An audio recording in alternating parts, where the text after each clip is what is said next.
Ezinbestekoa da. Gu argi genuen ikusteko, ez? Eta, bueno, hasi ginen plan euskerako planekin, lan itzen bitartez. Lehenengo eta behin, nire mailan gurekin dauden personak aurkeztuko dizkizuet. Bazterrean ezkerretara Josune Zabala, Eusko Jaurlaritzako Hizkuntza Ikerketa eta Koordinaziorako zuzendaria. Nire alamenean Ester Irigaray, Akuariumeko zuzendaria. Eskubitara Lore Herriondo, Euskal Herriko Unibertsitateko irakaslea, eta eskuineko bazterrean Miren Berazategi, EIKA enpresako kalitate zuzendaria. Gaurko ekitaldi honetan lehenengo eta behin eskertu nahi diegu euskararen normalizazioaren aldeko apustua egin duten euskal enpresei beren ekimena. Bikainek 10 urte beteko ditu aurten, eta iruditu zaigu momentu egokia dela proiektuari bultzada berri bat emateko, euskarak lan munduan behar duen normalkuntzari bultzada berri bat emateko, eta hori aurkeztera gatoz. Eta aukeratu ditugu, eredu honetan zerresana daukaten 3 enpresa, bakoitzak bere esperientzia izan duelako, eta normalkuntza prozesu honetan eredugarria iruditzen zaigulako bereiek egin duten ekarpena. Bereien eskutik entzungo ditugu, zertan izan den apustu hori, ze konpromiso eskatu dien, eta zer lortu duten. Esan bezala, 10 urtez bizirik mantendu den proiektu honen inguruan.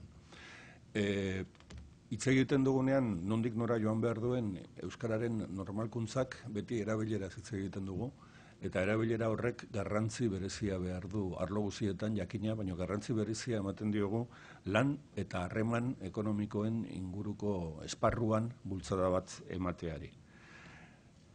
Jaurlaritzak derrigorrezkoa ikusten du arlo horretan lan egitea, eta hainbat programa eta ekimen dauzka bideratuta enpresa munduari laguntzeko beren barruko harremanetan euskara ere izan dadin lan hizkuntza, izan dadin zerbitzu hizkuntza, eta gainera izan dadin kudeatua enpresen bikaintasun ereduen barruan gauza serio eta zehar lerroko bat edo transversal bat bezala. Guzti honetan eragina izan du, eta eragina handiagoa izango du datozen urteetan gure gizartean gertatzen ari den aldaketak. Gaur egungo egoerak zorionez ez du zer ikusirik, duela 10 edo 30 urte bizi zen egoerarekin, eta seguruna 5-10 urte barru izango denarekin ere ez. Eta aldaketa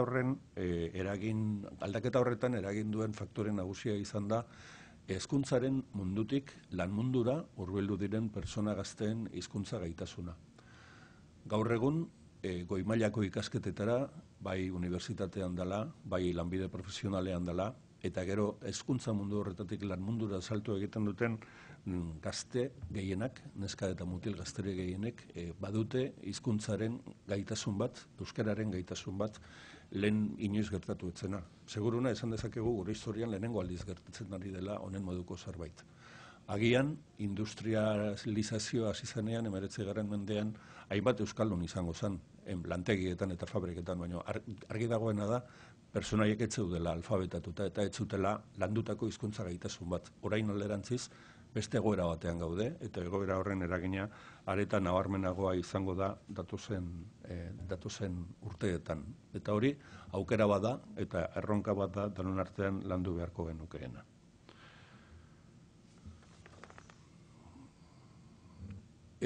Azkeneko inkesta soziolinguistikoek esaten digute lan munduan gutxi gora bera 4 langiletatik batek erabiltzen duela euskara bere lan harremanetan eta bere gizarte harremanetan, neurri altu batean.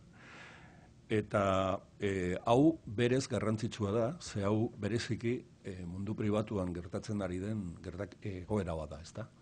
Datuak are baikorragoak izan daitezke edo garrantzitsuagoak mundu publikoari begiratzen badiogu. Langile publikoen artean euskarara erabiltzen dutenen kopuru horiek 28%ra igotzen direlako, 28% dira normalean euskarara erabiltzen dutenak, eta 14% erantzi beharko litzaieke zifra horri noizean behin erabiltzen dutenak aintzat hartzen baditugu.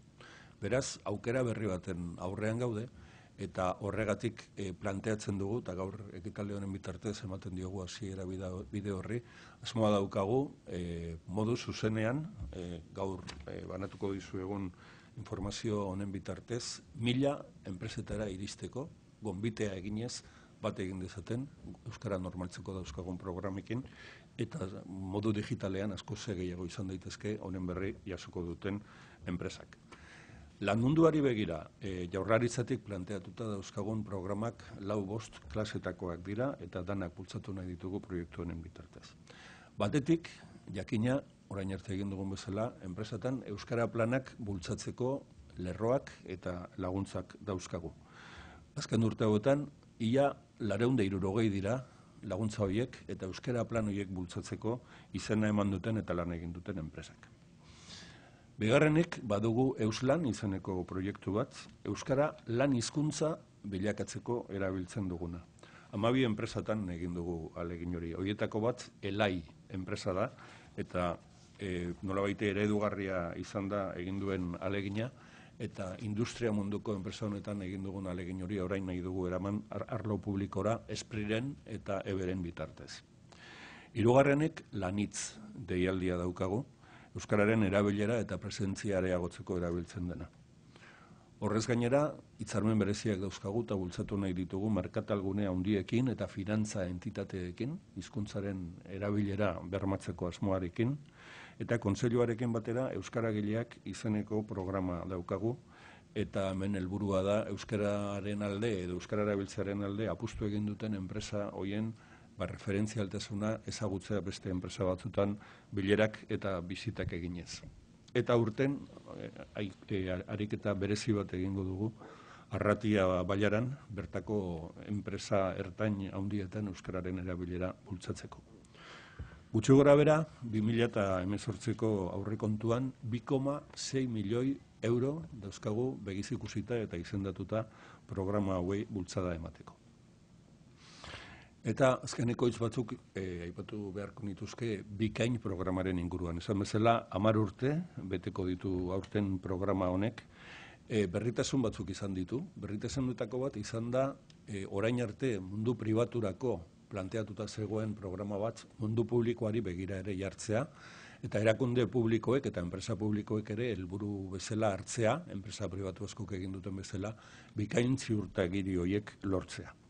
Urte hauetan, 367 ziurtagiri banatu ditugu enpresen artean, eta guztira 68.000 langile ordezkatzen dituzte.